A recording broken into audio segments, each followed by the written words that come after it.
Hello students, class 8 next video का part रहेगा। हमने फर्स्ट चैप्टर कर लिया है। आई होप आप लोगों ने क्वेश्चन आंसर्स भी कर लिए होंगे। तो नेक्स्ट चैप्टर शुरू करते हैं। नेक्स्ट चैप्टर है चैप्टर सेकंड, माइक्रो ऑर्गेनिजम्स।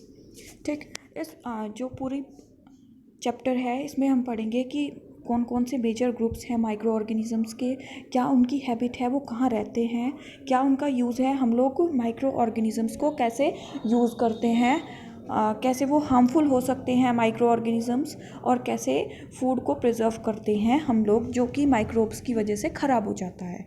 ठीक है, तो स्टार्ट करते हैं। The world is full of living things that are too small to be seen with the unaided eye. हमें पता है हमारे वर्ल्ड में बहुत सारी लिविंग थिंग्स ऐसी हैं जिनको हम अनएडेड आई मतलब नेक्ड आई से नहीं देख सकते, मतलब कॉमनली नहीं देख सकते। तो हमें, क्योंकि बहुत ज़्यादा छोटी होती है, जब और बहुत ज़्यादा छोटी चीज़ें होंगी तो क्लियरली हमारी आंखों से दिखाई नहीं देंगी। वे कैसे दिखाई देंगी? वे माइक्रोस्कोप की हेल्प से दिखाई देंगी। किसकी हेल्प से? माइक्रोस्कोप की हेल्प से। और जो चीज़ें माइक्रोस्कोप की हेल्प से दिखाई देंगी उनको बोलते हैं micro organisms. Micro means small, organisms जो जीव होते हैं, मतलब छोटे जीव।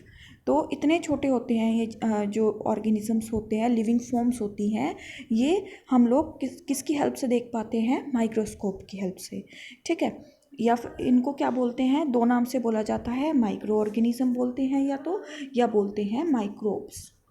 ठीक है, तो अब बात आती है माइक्रोस्कोप। देख लेते हैं, ये स्ट्रक्चर है माइक्रोस्कोप की, ये वाली स्ट्रक्चर।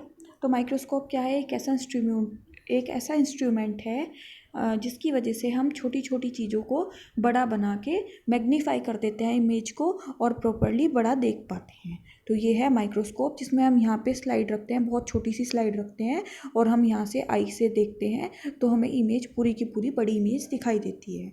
ठीक है, तो अब बात करते हैं। तो before the discovery of microscope nobody could see micro organism. ये भी बात सच है, जब तक माइक्रोस्कोप की डिस्कवरी नहीं हुई थी तब तक कोई भी छोटे ऑर्गेनिजम्स को देख ही नहीं पाता था। ठीक है, अब दूसरी बात आती है, मेजर ग्रुप्स क्या हैं माइक्रो ऑर्गेनिजम्स के। सबसे पहला है बैक्टीरिया। 5 मेजर ग्रुप होते हैं: बैक्टीरिया, फंगाई, एल्गे, प्रोटोजोआ और वायरस। आप लोगों की बुक में सारे दिए हुए हैं, हम लोग सारे पढ़ेंगे इसमें। ठीक, सबसे पहले बात करते हैं जितने भी most micro organisms are completely harmless and some are even useful to us. अब जो माइक्रो ऑर्गेनिज्म है, ज़रूरी नहीं कि सारे ही हमारे लिए नुकसानदायक होंगे, कुछ तो हैं हमारे लिए हार्मफुल और कुछ हैं हमारे लिए यूज़फुल। तो दोनों ही टाइप के माइक्रो ऑर्गेनिजम्स होते हैं। लेकिन जो स्मॉल फ्रैक्शन ऑफ ऑर्गेनिज्म हमारे लिए हार्मफुल है, वो क्या करेंगे? वो डिसीज़ कोज करेंगे। इसका मतलब ऐसे डिसीज़ कोजिंग माइक्रो ऑर्गेनिज्म को क्या बोलते हैं? जर्म्स या पैथोजन। क्या बोलते हैं? जर्म्स या पैथोजन्स। ठीक, when your parents tell you to wash your hand before eating food, they are telling you to get rid of germs sticking to your hands. इसलिए बोला जाता है कि हैंड वॉश करने के बाद ही खाना खाना चाहिए। क्यों? क्योंकि बहुत सारे जर्म्स ऐसे होते हैं जो हाथों पे स्टिक हुए रहते हैं, तो वो अगर हम हैंड वॉश करेंगे तो वो रिमूव हो जाते हैं, जिसकी वजह से हम बहुत सारे डिसीज़ को प्रिवेंट कर सकते हैं, बचा सकते हैं। ठीक, अब बात करते हैं बैक्टीरिया की। सबसे पहले हमने पढ़ा था ना कि बैक्टीरिया होता है। बैक्टीरिया क्या है? सिंगल सेल्ड है, मतलब एक ही सेल का होता है, उसको बोलते हैं यूनिसेल्यूलर ऑर्गेनिज्म। ये वायरस से बड़ा होता है, मतलब इससे बड़ा होता है ये। There are 3 types of bacteria. 3 types होते हैं बैक्टीरिया के: रॉड शेप्ड, स्पेरिकल शेप्ड और स्पाइरल शेप्ड। कितने टाइप होते हैं? 3 type: rod shaped, spherical shaped और स्पाइरल शेप्ड। अब देखो, ये डिस्कवरी देख लेते हैं। सबसे पहले जो बैक्टीरिया है उसकी डिस्कवरी किसने की थी? Antony van लेवेनहॉक। 1632 से 1723 तक उन्होंने पूरा रिसर्च अपना किया था। डच साइंटिस्ट थे ये। तो इन्होंने बैक्टीरिया को सबसे पहले देखा था, अपना खुद का माइक्रोस्कोप बनाया और उसको 300 टाइम्स जो है वो मैग्नीफाई कर सकते थे इमेज को। तो उन्होंने देखा था वहाँ पे कुछ बैक्टीरिया, तो उन्होंने सबसे पहले बैक्टीरिया को डिस्कवर किया था। ठीक है, अभी हमने बात की कि बैक्टीरिया कैसे होते हैं? सिंगल सेल्ड यूनिसेल्यूलर ऑर्गेनिज्म होते हैं। ठीक, तो अभी इसकी शेप की भी बात की थी, रोड शेप्ड। तो रोड शेप्ड होती है ये वाली फिगर, देखिएगा आप लोग। स्पैरिकल शेप्ड की अगर बात करें तो स्पैरिकल शेप्ड ऐसी होती है, और अगर स्पाइरल शेप की बात करें तो स्पाइरल शेप्ड ऐसी होती है। ठीक है, अब हम बात करेंगे फंगाई की। फंगाई भी सिंगुलर अगर वर्ड में बोले से तो फंगस भी बोलते हैं। ठीक है, फंगाई क्या है? यूनिसेल्यूलर हैं। कैसे हैं? यूनिसेल्यूलर। मल्टी सेल्यूलर भी हो सकते हैं। अगर यीस्ट वगैरह है तो यूनिसेल्यूलर होंगे, सिंगल सेल होंगे। और अगर मल्टी सेल्यूलर की अगर आप यूनिसेल्यूलर की बात कर रहे हो तो आएगा यीस्ट एग्जाम्पल। अगर आप मल्टी सेल्यूलर की बात कर रहे हो तो आएगा ब्रेड माउल्ड हो गया, मशरूम्स हो गए, या पेनिसिलिन हो गया। फिगर में देख लेते हैं। सबसे पहले वाली फिगर जो है उसमें दिया हुआ है यीस्ट, ये यूनिसेल्यूलर है। ब्रेड माउल्ड हो गया, पेनिसिलिन हो गया, एस्परगिलस हो गया। ये क्या है? ये है मल्टी सेल्यूलर वाले। ठीक, तो मल्टी सेल्यूलर फंगाई किसकी वजह जो हैं वो माइक्रोस्कोपिक थ्रेड्स से बने होते हैं, जिसको बोलते हैं हाइपे। क्या बोलते हैं? हाइपे। ये किस पे फीड करते हैं? ऑर्गेनिक मैटर, मतलब सेप्रोफाइट्स पे फीड करते हैं।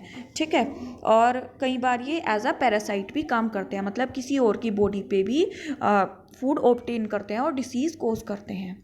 ठीक, नेक्स्ट आता है एल्गे। एल्गे क्या है? यूनिसेल्यूलर हैं, जैसे कि एग्जाम्पल हो गया क्लेमाइडोमोनास। और अगर मल्टी सेल्यूलर की बात करें तो स्पाइरोगाइडा फ्यूकास। फिगर देखिए आप लोग। सबसे पहली क्लेमाइडोमोनास, स्पाइरोगाइडा। ठीक है, ये ऑर्गेनिज्म क्या है?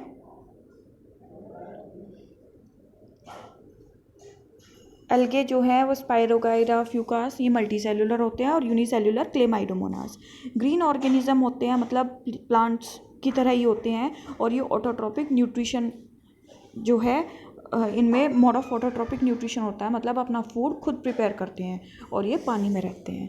नेक्स्ट आता है प्रोटोजोआ। प्रोटोजोआ का होते हैं यूनिसेल्यूलर एनिमल्स।